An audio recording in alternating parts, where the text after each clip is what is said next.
nasty cut, actually.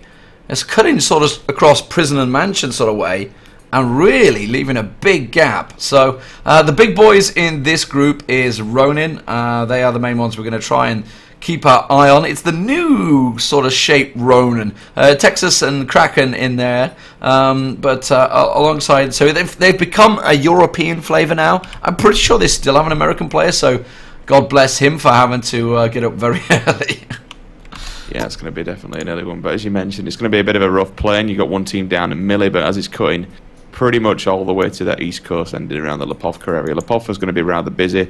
Some teams you might get going Kameshki, Yasnaya, but it pretty much leaves the entirety of the Westlands dead and in the wind. You know, Georgia Paul, Gatka. You get a few teams maybe creeping to Prim and that lot, but the entire west coast is completely dead in the water. So the early engagements more than likely going to be Lippo, because in fact, one team just said, nope, we're out of here, we're running. That's going to be Team 16. They just completely buggered off away from that one. Don't want none of that.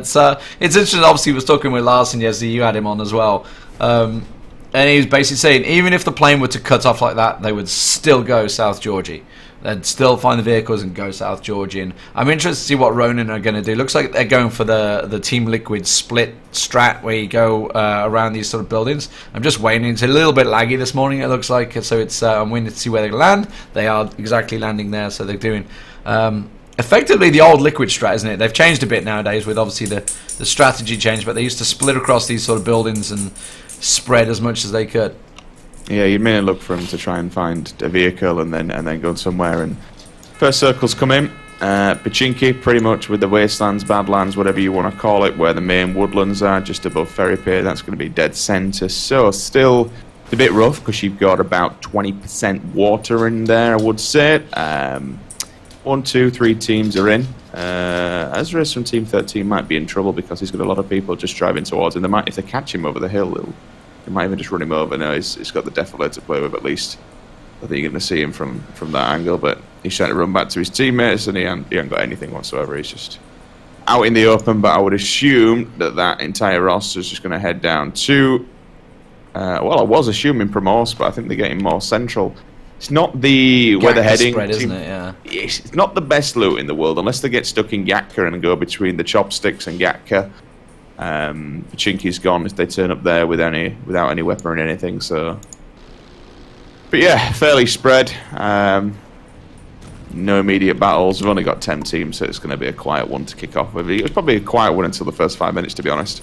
Yeah, it's obviously with the way the plane cut across as well, kind of spread it. And like you say, there's only 10 teams in this. I'm pretty sure that means there's quite a few that just didn't turn up this morning, or what? Because there's normally at least 12 with 48 players. There's only 40 in this one, so it's fairly low. Considering the top 8 go through, you've got to be pretty bad to not make it at the moment. I think if that's going to be the case. Or unlucky. Or unlucky. Well, I questioned that obviously with Larson, because obviously Kingwin didn't make it through, and he said we could say we had like the worst luck in that best of 5 for Oakland, but at the end of the day, you make your own luck to an extent in this game, and it wasn't going for them. Every time they went up to South Georgia, obviously the circle was like the far distance, but you know, you can deal with that. You just pick up what loot you need, because the pro players don't go for like maximizing on loot. They'll just get the bare minimums and say, yeah, we can play with this. But they just didn't go our way. We just weren't getting the right rotations. We just weren't in the right frame of mind that day for some reason. There's things you can do obviously to curb the RNG. You know, there are certain things you can do, whereas like for me, for instance, I'll look somewhere around the centre areas, so around Pachinki, Roshawk, and then I know that I'm somewhere centre of the map, and whatever kind of wherever the next circle goes, it's not going to be too far, you know, for me to go. Whereas other people will aim for those vehicles. They'll aim for different areas that are far away to try and get, you know, looting away from other people. Or you can do kind of like what I've heard about, you know, with TSM, for example. If you always go to Georgia Paul and obviously these games when they're playing at a competitive level, in IEM, for example, it's a best of whatever, best of 4, best of 5, best of 8. So you know for a fact that if you keep going to Georgia Paul, you're edging your bets that eventually that circle is going to become yours, and it's going to end up there at some point, you know. There's a million and one ways to play this game, and I think that's what makes it good. As you say, you do make your own luck. There's things you can do to try and curb the RNG, but hey, some of the best men win, and we kind of keep seeing it that some of the best players are still the best players for the reason they're in the scrim servers. You know, the best teams are always scrimming, they're always playing, they're always practicing, they're always streaming, and you know, practice makes perfect. Where you have to kind of, I remember Sweater saying to me from NIP, it was the best teams that win are the ones that know how to handle the situation, the most creative teams that deal the hand that they're dealt. Yeah, and it's because they've been in that situation at practice at the time. You know, we've been here before. This worked, this didn't. So we know what we've got to do at that time, that moment in time, sort of thing. So it's because they've experienced it. It's not a case of you just like, oh, we got lucky there, boys. It's like, yeah, we've been in this situation. We've tried it before. Where do you stand with the whole Miramar thing right now? I mean, obviously, I've ruffled a few feathers. I did the Global Loot League when we were talking about it with Boogie. And we're just basically saying, look, it's like I've come from, obviously yourself come from Halo. I don't know how much things changed, how fast things changed in Halo, but obviously I'm from League of Legends, Counter-Strike and stuff. You know, I saw a lot of the chat where people were saying, you know, Valve don't bring in a map straight away. That's bullshit. When I was covering CS, Nuke got redone and was in the next major, and it was there in the rotation, and a lot of teams were like, shit, we need to learn this. Obviously from League of Legends, patches every 2 weeks, whatever they do, they're constantly adapting to it. And I understand that teams like want to get to know a map, and they've had like 1 million hours to practice on Erangel since the alpha and beta that a lot of these players were in. But the fact is, Miramar's there, and I understand, like, especially leagues like Global Loot League, etc., that are trying to like decide whether they do it, because their league's going to run for months. It's not a case of like, oh, we can drop the hat and change it now. We have to decide at the start. And if I don't understand, like, the map's been out since December. They've had 2 months on it. Like Global Loot League's going to start in February. They've had 2 months to practice. 2 fucking months to practice on that thing. That is a lot of time, way more time than any other game gets, I think, myself. I mean, we say that, but obviously it was on the test server as well. It wasn't fully yeah, out there's at the things time changed, on normal yeah. ones. So there's things change, getting hold of custom games, things can be hard. I personally would like to see it in, because I think, one, it's new content and kind of the viewers want to see it. Two, I think it's different. You know, it's always nice to have more than one single map. I think I'm not a League of Legends player, Lee, and I get why it is one map, but when I watch League, it's like it's the same map, and it's like, well, it doesn't kind of change up for me. Like when I've seen Dota in the past, for instance, they have different skins and stuff like that, and that's quite cool to see. But I like a bit of change, and I like a little bit of variety. The one thing that I do like about Miramar is the fact that rather than being able to run in an open field, you know, and get mowed down, there's a lot of defilade, there's a lot of rocks, there's a lot of different areas to kind of traverse and be able to not just get sprayed down the field. There's a lot of good positives about it, but I still do kind of think if the competitive players aren't comfortable on it just yet, and we're bringing them in for their only second kind of major event, it's a big LAN event, is IEM, it's the only second one they've got. Oh yeah, I don't think it should be there for Katowice. I'm with you on that. Yeah, I think it's better to just keep them more comfortable and keep them, not necessarily keep them happy, I think that's the wrong word to say it, but I think it's in the interest of fairness, keep it one map, leave it throughout this, but I do think that it does need to come into play at some point, definitely. Yeah, well, I mean, for this, it would actually be quite tricky, because like it's at the end of the day, it's a qualifier, and the qualifier's got to be an even playing field. That's the way I see it for that. So I wouldn't know how Miramar could get pulled into it. Also, the one main thing I would say is the play style in Miramar is very different to Erangel. You're not going to get like stacks of vehicles and piling across. The rotations are going to be very different, I feel, because it's I would say with a lot more hilly. You can't just like bomb across the flat plains. Like I'm looking at Texas right now. Obviously the Ronin guys, these big open plain fields that you can just bomb across. There's so many jagged edges and shit that you can flip those vehicles on the Miramar, and the rotations I feel are a lot harder, I think, on Miramar than Erangel. I think it's simply because of obviously finding a vehicle. I mean, there's vehicles on there, but there's lots of vehicles, yeah. But I just feel it's the open size of it. But I actually don't think vehicles play as much as a predominant role as they do on Erangel, if I'm honest. Yeah. I think that's the biggest difference, because of like on Erangel, it's very much have a look at the center. I mean, you can play it two ways, because you've got the new circle settings, and you can either circle creep now, which is a very viable an acceptable option to do if you want to do it. But the main head of it is, okay, let's pull what we saw yesterday with Noble, for example. I was watching them last night, and they were doing exactly the same thing. Get center, get a vehicle, build a wall, sit in there, chill, wait for people to come to you. Keep dead center, which is still a viable strat for many teams, and it does work. With the new circle settings, there are now different options to actually be able to do that. Someone's just run 2 people over. Well, no, they've crashed and killed them at each other. So that's why I was just. What? Yeah, that's their own people. You see, they killed each other. It was like the same thing. So that's why I was just looking where the hell it was. Yeah, look, it's short back on the edge of the box, on the edge of the blue, on the far north. Yeah, oh, it's the trike. It's a trike. Oh, okay, understandable. The classic trike roll. The dustbin. Oh god. Oh, squad's about to meet. 16 and 4 about to come straight into one another. If Team 4 are they going to open up? They are going to open up. Okay, little couple of shots come out. 24 and Tenley, Ronin are actually under fire from the ridge. Oh yeah. Let's get over there. I'm picking up just over there. Are they going to stay facing? I can see the actions going on. There's still the other side. Oh, the nades going down as well. No, we're going to fire. I'm going to go back to the house. I'm going to go back to the house over 16 and 4 because that's.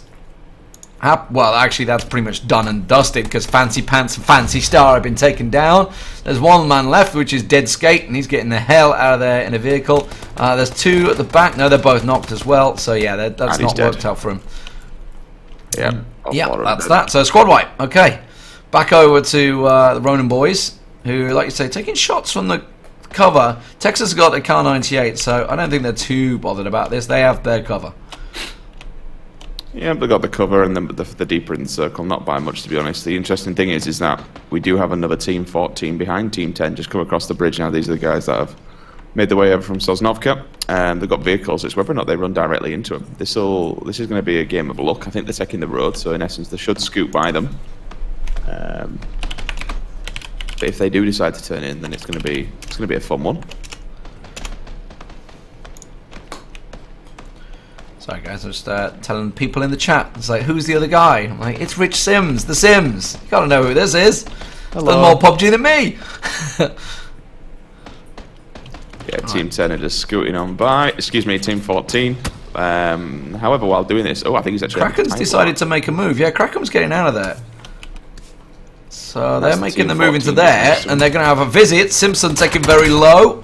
It's gonna get by. No, it gets knocked out the back of the vehicle. That's gonna be Texas that gets the knock, and they made that nice move into there. Looking at Medvedev.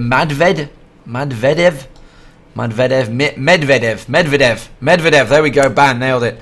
All those 3s confusing me there, but I got there in the end. My leet speak is not quite up to scratch, it seems. I ain't had a coffee yet. I don't know about you. I got a cup of tea on the go actually. A wonderful girlfriend made for me. Wife's just come in. I might have to call in a favour of a brew. It's gonna be a long day. Yeah. How long did you go last night, actually? Not too long. Matchroom was starting up with Guylines. I thought for the North American stuff, I'd hosted him up, so I did a couple more games. I got 2 of the EG and Noble games in, thankfully. So I got 3 North American games in, but I wanted a bit of a, not an early night, but certainly not a stupidly late night. I mean, there's enough games, right? We didn't need to burn ourselves out. So I thought, I mean, I did, 11 hours yesterday, so it's just, okay, let's call it a day then and actually watch a film. I think we ended up watching it, which was, it's alright, that film, but... I think... But yeah, I mean, we've got games all day today, and then we go, obviously, next weekend as well, so yeah, there's a lot of games. Team 9 just chilling. All 4 of them laying down. I think they've got some sort of idea of where Team 16 is. I can hear the shots and they're looking towards. I don't necessarily know if they've got eyes on the prize, but 16 have got some decent weaponries. I'm seeing fully kitted M4s. I'm seeing silenced K98 with 8 times on Ali. Yeah, and they're actually driving directly towards them. Oh, 16 just came in. Yep. Zemelka manages to get one down. Rialenta, this is a big mistake for them to just drive up like that. Now, is Albaba going to come in and try and help them? That's a mistake if he does. Your 2 teammates are dead there. There's nades going straight towards them. Bear in mind, these Team 9 guys, not one of them has got a scope that I can tell. I think. Oh no, maybe Divine. No, he's only got a holo as well. So yeah, none of them had scopes. So that was all holos and red dots. Nice work. He might actually have plenty of time to get his teammates up here. They've got a decent defilade. He's got some smokes down as well. Interesting to see if, I'm just watching this POV, Zemelka does take a wide kind of flank. There's no real reason to do so. Vehicle's gone. Timmy at the back is just sitting in a hard angle in, which is fair play to him. Trying to see if he can get a pick 8 times on the AKM. It's not the best gun in the world to be strapping an 8 times to, but it's still an 8 times nevertheless. See if he can get some sort of take a scalp. You could just saw the Ronin guys picking up a bunch of kills while this was happening as well. Just saw it in the kill feed. Keeping my eye on Timmy. Like you say, that AKM 4 times. It's an 8 times actually. 8 times rocking on that massive scope for an AKM. Not too sure he's really landing with it. He does manage to get a singular tag, but I think they're deciding let's get the vehicles safe. That was a nice shot onto Orange. Good one. But like you say, the rest of his team, they had the hillside and they just got back up and they're just deciding now. Team 9's like, yeah, we were doing alright, but we really should have pushed the angle. That's what they should have done. When they got that double tap down there, they should have pushed on Alibaba. But they allowed him to get the team up. Agree. Completely agree. If you're going to take 2 down like that, it was very smart of Timmy to actually hold the angle rather than just go YOLO in, let one of them do it, and then if they did come forward, just kind of push in and try and take some other people. As you said, Ronin, meanwhile, managed to pick up, I completely missed that one altogether, but they managed to pick up another squad. Right, who did they take out then? Yeah, I can see a blazing car near them. So they just wiped out the UAZ by the looks of it. M24. Team 10 just picked that up. It's going to be hotline, so we got a nice bad boy sniper in play. However, I didn't see a scope. Could have been wrong. Didn't see a scope strapped in that package, so we'll see. Circle's looking good for Ronin, isn't it? It's just come down. Another decent circle. There's a team going past Chopsticks, actually. There is a squad nearby them. Both of them have to get moving. Yeah, 14's not going to get involved in this. Looks like 12 is just going to blast on past. But they are heading straight in towards Ronin again. Team 24, Ronin. They're tuning. They're just coming their way. And then they're going to divert. They're just driving straight into them. Oh my god. Kraken should be able to light them up. Tunin, well, he's managed to make a mess of this. They've decided to try and ditch it and fight, but that's got a big mistake. Kraken's all delighted about that. 2 knocks go down. Where's the rest of the guys? I think they just completely diverted. Yeah, the other guys are going off up the hill. I'm not even sure they're going to get away from this one. I think Dizzy might try and catch them. Good God. I mean, that's to be able to batter a vehicle like that. He's still going for it and he wants more blood. Kraken comes down, picks up the easy double. Very easy double, in fact. Team 12, though, are banging off. Team 13 are actually under fire as well from Team 9. One of them's fallen out of the vehicle, so Team 9 repositioned themselves and walked into the hands of another team, but they've come out on top. Potentially think this is the only person left. Yeah, it is. Zargon, the last man standing, the Lone Ranger. Team 13, Team 9 again. Playing aggressive, doing quite well. Playing the fights. We'll see how this one pans out. As Team 10 is still just like, well, you know, Well, 12's just over the ridge as well. They're the guys, the 2 that just obviously lost their 2 teams to Ronin, they're coming over the ridge, so they're going to probably see each other soon. Are certainly going to run into Zargon. Zargon just down the hill. Did Zargon just see him? He did, yes, he did. So he's kind of pinched. There's Team 14 coming in as well. Everybody drawn to this fire. Look at this, all on the hill. So we've got Medved, Steery, and Face.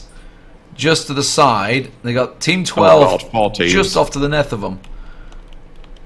9, 12, 13, and 14. And none of them know just how close they are to one another. And how have they not hopped and skipped and seen each other yet? Well, I mean, Zargon knows that they're there. Zargon's seen them. He's the only guy, but he's a single guy, so he's just like, I am not showing. Did Goyu? I think they saw them. I think Diamond Pickley just saw someone. Yeah, he did. He just saw Team 14. He's got to see him. He's on the ridge right there. Medved's right in front of you. And he switches to the Kar 98 instead of just using that scar he had in his hand. He wants to try and take the level 3, doesn't he? He's got a silencer, so it's not a bad option. The M4, sorry. There's only 2 of them as well, so they've got to play it careful. Oh god. Face. Oh, that was a poor shot in the back. There we go. See, you should have just used that in the first place. Should have just used the M4 in the first place. Ripped him apart straight away. So many I people respect just it. don't go with the spray down it when it's such an easy option. I think when you're in a team of two, though, you've got to be careful and you've got to play it steady like that. I kind of respect the player. You know, go for the sniper first, take down at least some of the ammo, and then, some of the armor, and then switch to your AR. And now you can just play for bait, which is exactly what they're doing. But Team 14 are a little bit scattered. They're still creeping around. Face is just begging for help, but 14 are not getting jabaited.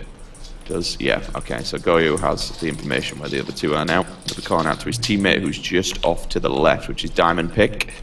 And now they're kind of pincering together. I like the play. Let's see if Zargon gets involved as well. Look, he's behind this tree, kind of looking at him, and Medvedev is actually on a really good flank, actually. He's going to get right around the back of Goyo. Sees him. Goyo gets lit up, but he doesn't get taken down. That's my dog plays with now a squeaky toy. Thank you. Wow, Zargon's just literally can take them all. He's just chilling. He's literally just chilling here. I mean, when you're a one-man band, what else can you do? He's got a silencer, so he could at least just knock one and then potentially just back off again if he really, really wanted to. I'm surprised he didn't finish off Goyo Mui. But I guess they don't know there's only two of them, right? They probably think there's four, so they're looking for the rest. Yeah, he bleeds out. And we're still into this little Mexican standoff. 3 teams. Okay, we got a squad coming in towards Team 9 as well. Or no, they're going in towards... God. Oh, they're bombing straight in. Hotline. Well, that's an M24 he's got on him in his hotline, but he's in that vehicle. The two of them bombing past, and they're going to come straight up the hill where everybody is. Team 9 right next to them. Koroleveski up the hill. He should see them straight away. Yes, and I mean Zargon's got involved. Zargon's took down Medved. So he's the solo player, 13. He's finally decided to pop out with a suppressor. Oh, he's got two in front of him, and he's going to go down, unfortunately. Once you get involved like that, you're kind of putting yourself out there. Amy. Team 10, between a rock and a hard place. They're between Ronin and Team 9 as well. And now Ronin just realises it's their time to push out. And that's the entire squad wipe, so the M24 ain't gonna do jack this game. Ooh, look at Team 7 sneaking around the edge here. And with 14 who's backed away. Oh, they're taking shots on Diamond Pickley. He's been spotted by Ronin up on the hill side with that Car 98. Is he going to be able to find anyone? Guyu just took down Divine. That was the last guy that was in Team 14. I think there's one that's surviving, Stevie. Yeah, Stevie off the other side of the ridge. Now Team 7 are getting drawn towards the fire. They're creeping up on the hillside. It's all gone rather quiet, and we kind of expected this, to be honest. Still one Lone Ranger for 14. Sturry, just trying to get as high up in the rankings as he possibly can, let everyone else kill each other, but he's going to walk into a team of 2 any second. Yes, Diamond. He's also got a team of 4 right in front of him as well. Well, Diamond's still looking for him. Remember, it was 12 and 14 that were fighting each other, so they know there's one there. He sees him, should be able to light him up, but he does. I like the jump. I respect it. Yeah. Oh, he's going to run straight down into Team 7 because they've just heard that fire. They're coming down. He's trying to play the edge game, but he doesn't know he's running straight into a full squad. It's not going to go well. You know what? Someone else is shooting at Team 7, though, Lisa. They might actually get drawn away from this one. He has a pocket. He has an absolute pocket here, but it depends what... Oh, he's seen him. And he's dead. There we go. Rip. Well, he tried. He tried. He was solo. Goyo should be able to pick up Diamond Pickley now because they'd have seen that was this guy that just killed them. So they're aware now that there's another squad the other side of the hill as well. That will give them, assuming they've got the awareness. Team 9, actually, I'm impressed that they've still got all 4 members alive because they've been in a couple of engagements, a couple of skirmishes. They came out on top in one. They were like so-so in the other. Remember, they were the guys that got the 2 down and didn't push it. Meanwhile, obviously, Ronin... obviously sitting very pretty at the moment off the side there. Let's spin back over as Diamond takes down Shirox. That's back to Team 12 and 7 fighting each other over the brow of the hill. Yeah, they managed to take down 2 and at least turn it into a 2 versus 2. Goyo, though, unfortunately gets tapped from, I believe, across the map. Yes, he does. That's a 1-tap coming in from Team 9 all the way in the distance. Jesus, that's a long shot, and it's kind of put a spanner in the works for him, unfortunately. Those nades were so close then. Kurthi and Testo Jerome Just managed to get his teammate up, almost taken out by the nades. They obviously returned the favour, so Diamond Pickley got having to get Goyo back up, so they're both back up on their feet. Like you say, that's Zemelka. That's like the other side, the other hill, the other side of the hill. And now I think they've realised that's where they're getting shot from. Yeah, Diamond Pickley was actually shot. Goyo, sorry, was shot from the other side. From is it Zemelka? It's all the way back there with a M16 actually. Not a sniper, just an M16. Goyo's got to bleed out fast. Yeah, he's dead. So all three of them have seen him. Happy days, and now they're just going to find the lone player. Going to be Diamond from Team 12, which they should easily do, to be honest. All four of them still up here, I think. None of them bled out yet. All four of them still up. Level 2 helmet, level 3 vest for Testra. Whatever armor we're rocking. Level 2 for one of the players.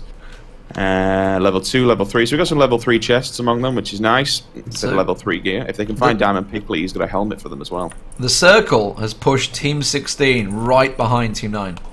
They're coming up the hill now behind them.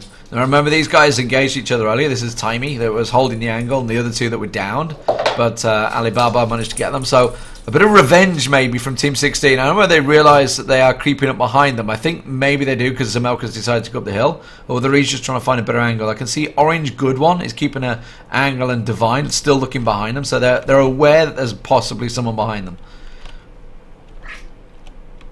Orange Good One. What a name. There's been some belting names, some very racist names as well throughout this that I've had to tell the admins.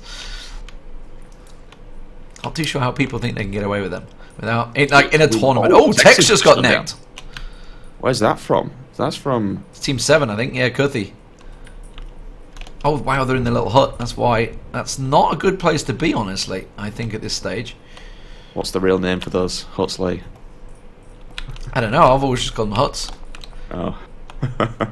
What do you call them? I mean, it's a shed, right? But is that right? Is that a name we can't use? Yeah, there's a couple of names for them. Right. Kind of came through. I mean, it's an interesting thing what they've done. They've split off of obviously a Broden, and now they've all regrouped together. They've got the player all moving up. Oh, but unfortunately, I tell you what, that's a good pick to knock Coro down like that quite early on. That gives them the advantage, but in doing so, Team 9 are also kind of shit themselves a little bit because the team right behind them on the hill, so they're pincered like super bad. Yeah, Texas is right up on them. He's going to come around. He wants to secure the kills. He gets tagged up from Team 16 from the hillside there as well. Zemelka's in there. That's going to be Anonix picking up the kills. So that's down to the fact that they didn't push them on the hill. They wouldn't have had that squad pushing them from behind if they'd have dealt with them earlier on. You see, usually you'd say, you know, the team that's uphill has the favourable position. However, that still stands because, like, they didn't really move. Rodin's aggression forced the engagement, forced the fight, but 16 just kind of said, oh, well, you know what, let's get involved in this as well. So, Rodin now getting aggressive. Oh, Tex, how did you miss that twice? Oh, 3 times! He's going to be thinking this is not my day. Oh, there he is, clipping on the mountain.